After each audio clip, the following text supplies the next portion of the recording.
This last evening she had been more trembly and feeble than ever before.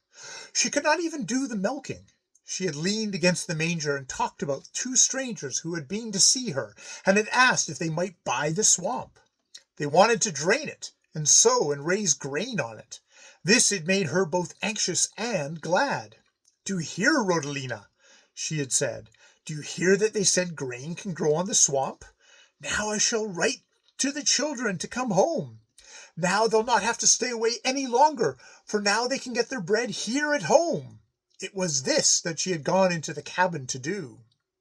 The boy heard no more of what the old cow said. He had opened the cow-horse house door and gone across the yard and in to the dead whom he had but lately been so afraid of. It was not so poor in the cabin as he expected. It was well supplied with the sort of things one generally finds among those who have relatives in America. In a corner there was an American rocking chair. On the table before the window laid a brocaded plush cover. There was a pretty spread on the bed. On the walls, in the carved wood frames, hung photographs of the children and grandchildren who had gone away. On the bureau stood high vases and a couple of candlesticks with thick spiral candles in them. The boy searched for a matchbox and lighted these candles, not because he needed more light than he already had, but because he thought that this was one way to honor the dead. Then he went up to her, closed her eyes, folded her hands across her breast, and stroked back the thin gray hair from her face. He thought no more about being afraid of her. He was so deeply grieved because she had been forced to live out her old age in loneliness and longing. He, at least, would watch over her dead body this night.